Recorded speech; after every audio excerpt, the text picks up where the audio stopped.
Good afternoon, ladies and gentlemen. We are back on M42's main stage here for day 2 of the inaugural Abu Dhabi Global Healthcare Week. It's wonderful to have you here. We're very excited about the next panel discussion.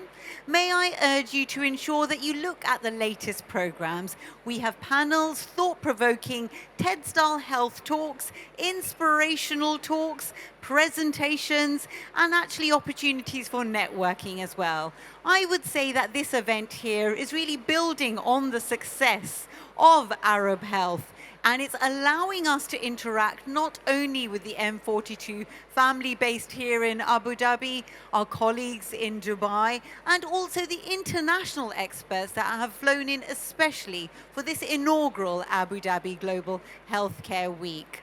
Now, what we've got going on today is a couple more panel discussions, and then we've got some presentations as well. But this particular one is looking at the genomic pathways from population health to precision screening. Some of the people that I'll be welcoming on stage are familiar faces to the M42 family and to the health industry at large here in the UAE. So please join me in giving a big round of applause to the moderator for this session, our very own M42's Senior VP of Operations, Albara Elkani.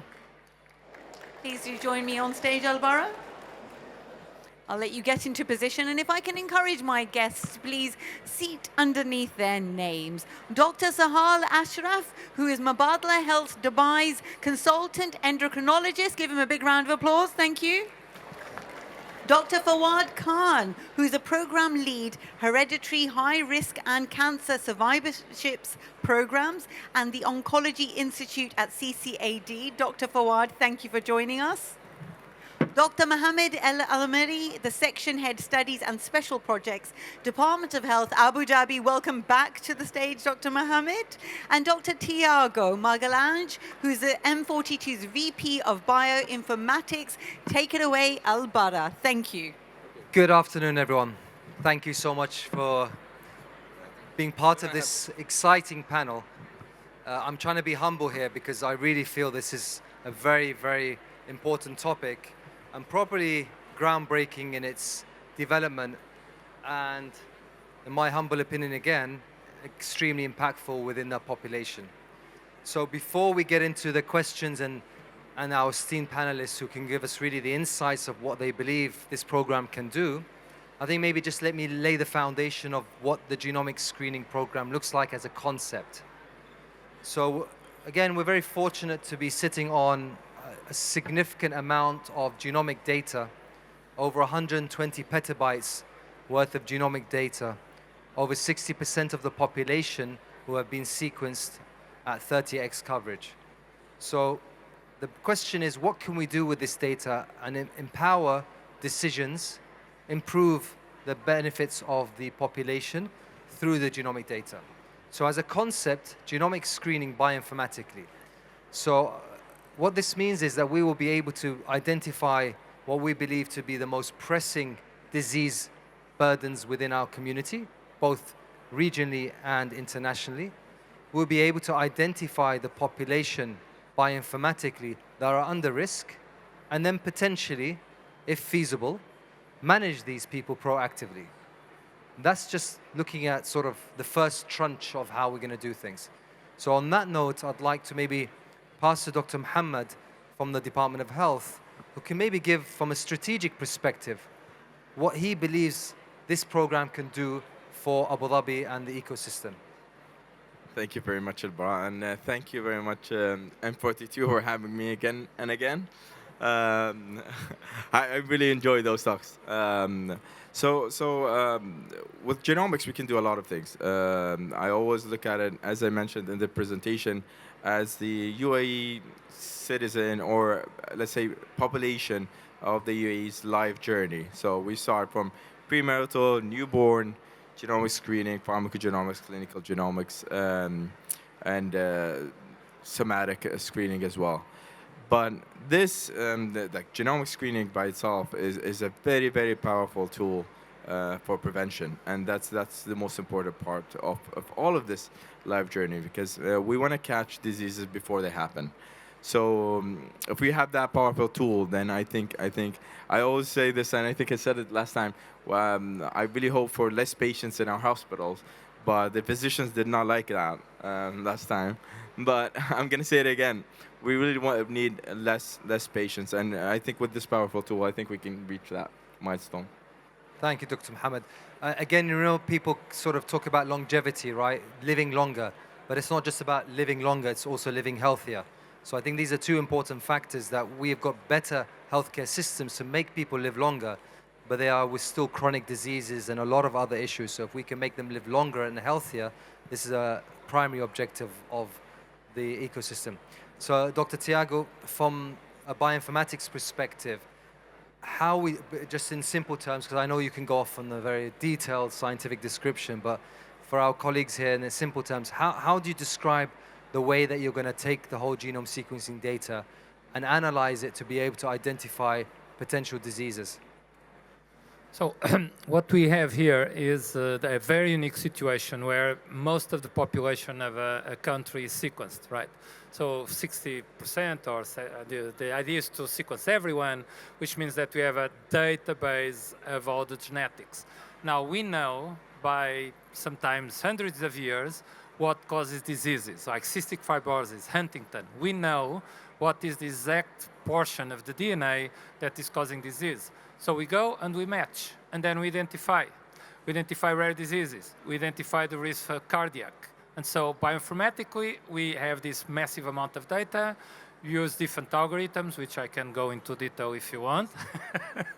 And then we say, okay, these people are at very high risk. Sometimes it's not as 100%, but then we can, stratify.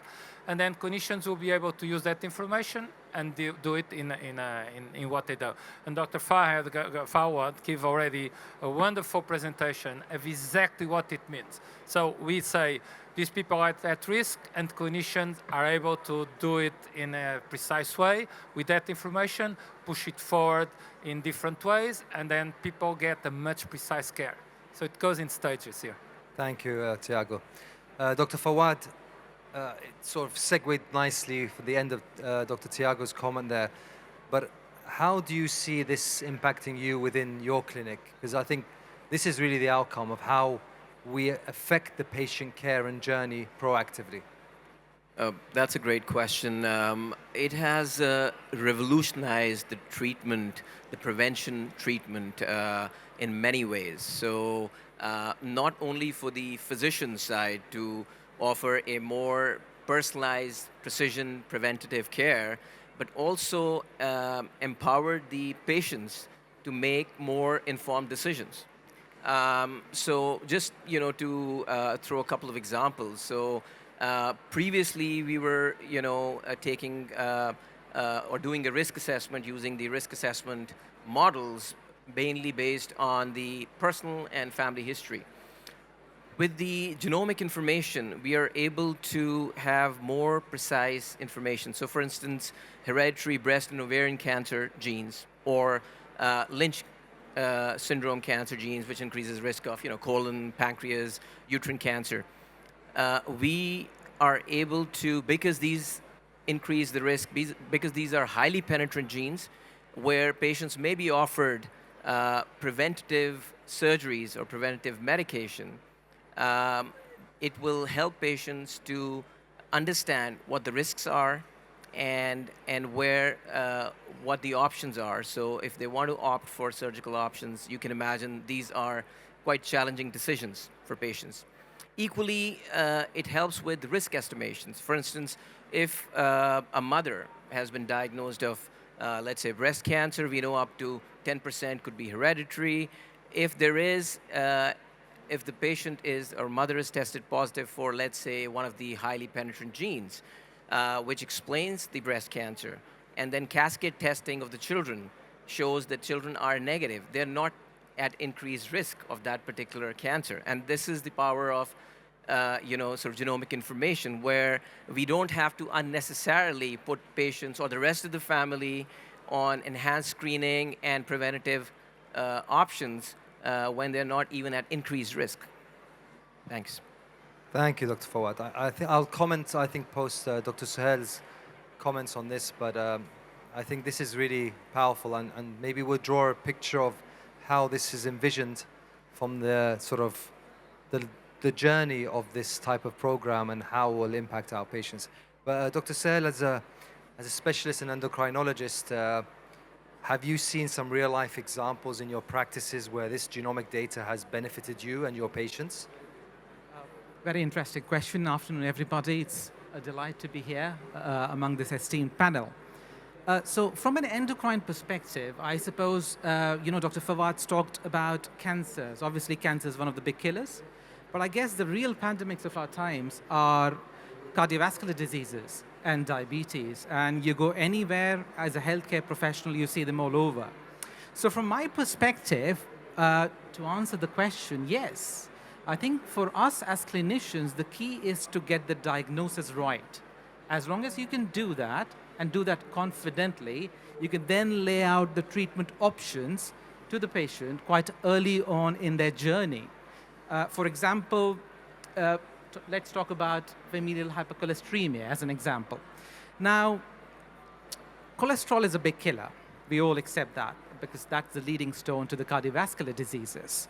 And if we are able to identify the risk of the patient sitting in front of you and then calculate it and then actually go ahead with the treatment options much early on in their journey, I think you're not just cutting down on their risk of having the disease, you're actually prolonging their life, right?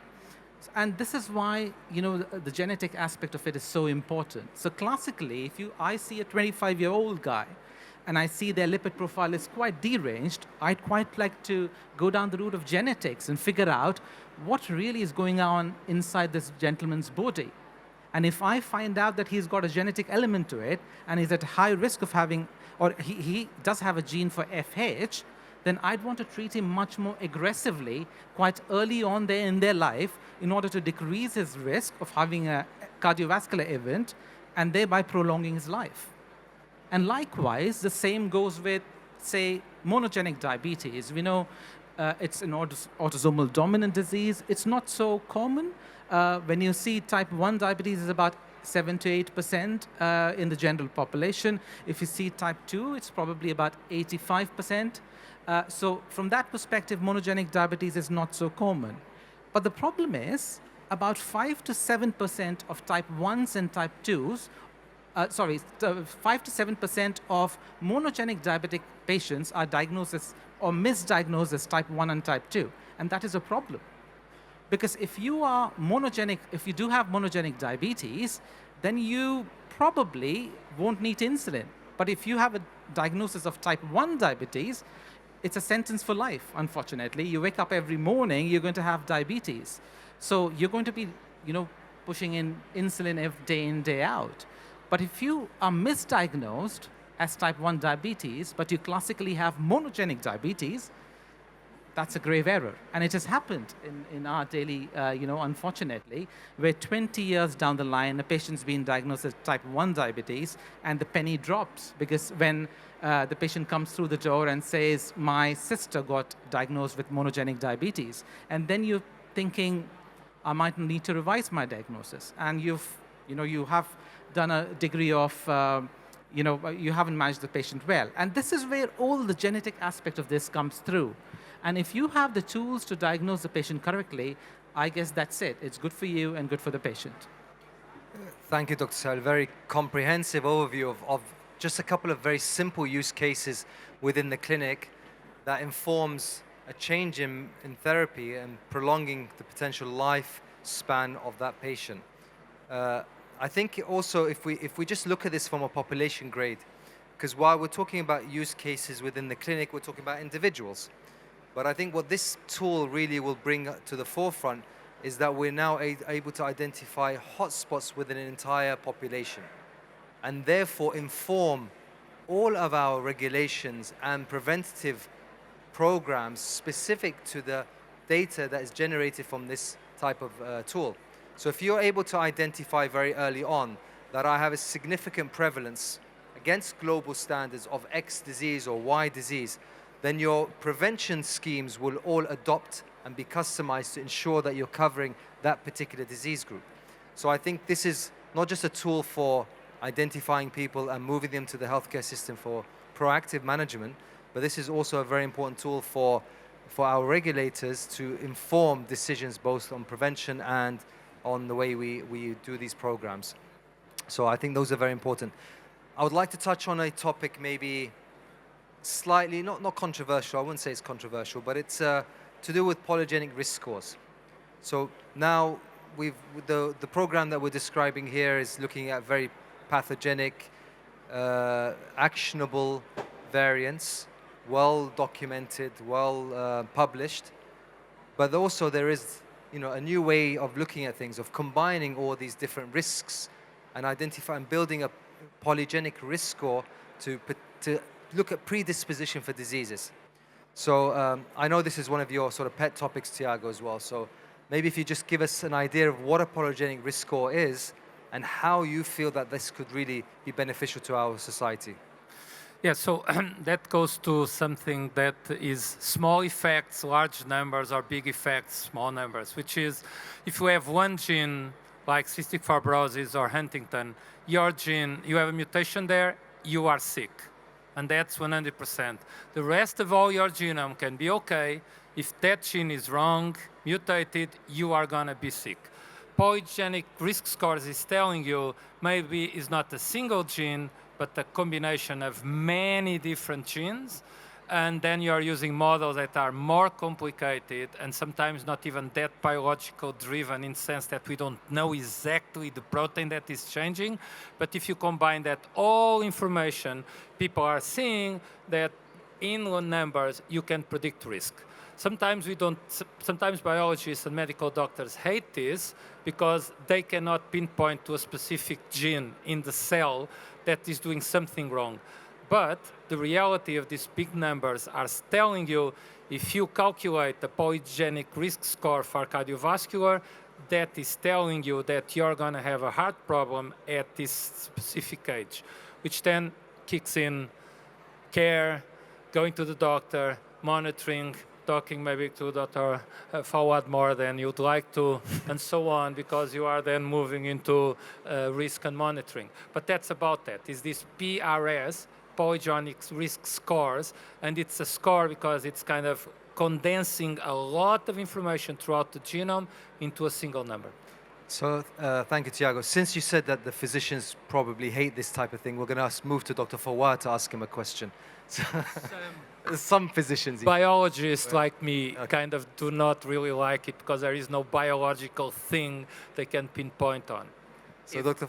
Fawad, if you allow me just to add on the PRS side, so polygenic risk score, which is made of SNPs, which are low-risk alleles, we know individually they may not incur much risk, but when combined in the form of polygenic risk score, are helpful in substratifying cancer risks. So this has been studied, and we started hearing about polygenic risk in 2017, and since then, over the last few years, there's been a lot of research validating PRS in the European ancestry, but at the moment, it's not validated for Emirati ancestry, and this is something that we are hoping to collaborate with M42 and DOH and hopefully look at what role it can play and what kind of information we can get from PRS in our cancer patients as well. Sorry, just wanted to add that. thank you. I think we shouldn't forget about multi-omics as well. So adding multi-omics to PRSs will give you that confidence of diagnosing the patients. So we need to look at that, a score that combines both PRSs with the multi-omics for a more accurate diagnosis. It's always nice when the panelists themselves make the comments and you don't have to ask them questions. So thank you both. But yes, I completely agree. I think we are going from a singular data point direction, a genomics, to a multi-omics. We need to factor in everything that impacts us as human beings, right? The WHO statement of One Health, the environment affects all of us. Whatever we touch, ingest, all affects us. How can we assess that genomically, assess that through disease burden? I think this is a great stepping stone. I mean, just paint a journey here. So the Department of Health has put a a visionary strategy. Honestly, a strategy that I believe is unparalleled globally. So you have a genomic data for the entire population, a passport that every single citizen walks around everywhere with. And then you have preventative and precision programs. So your preventative programs like your premarital screening. So you're trying to prevent a disease from happening prior to happening. Then you have your newborn screening. A baby's born and you're checking the genetic makeup of that baby from when they're born and identifying any risks of disease. Then you have a program like this, the genomic screening. So throughout the journey of life of these individuals, you're identifying risks with the developing science and new publications and new variants and new diseases identified. You're identifying more diseases, more risks that is also unique to your population. And then you move into the diagnostic domain where you've diagnosed these patients through diagnostic tools. And you move into the precision domain where you have pharmacogenomics supporting in the treatment and management of our patients and somatic testing supporting in profiling. So just imagine that journey. And that's a reality for our colleagues here at the Department of Health and for the Abu Dhabi healthcare ecosystem. It's getting all knitted together today to build that reality of what we're talking about. So that is something that is within our reach, we hope. And we're fortunate to have this vision and strategy, and we're fortunate to be part of this.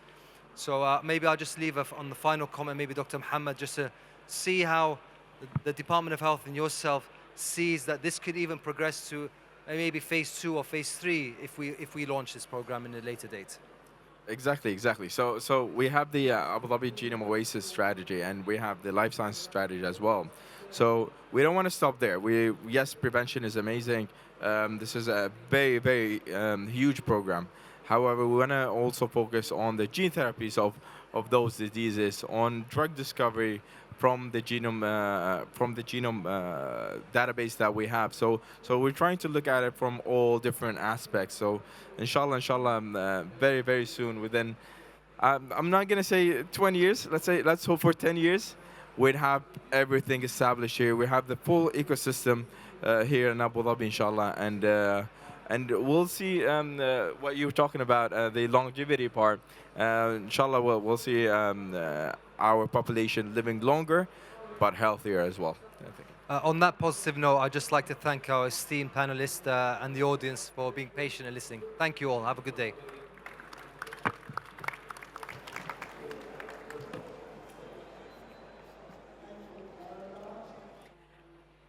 Thank you so much, Albara. Fascinating discussion there. May we please get a photograph before the panel leaves the stage? Thank you.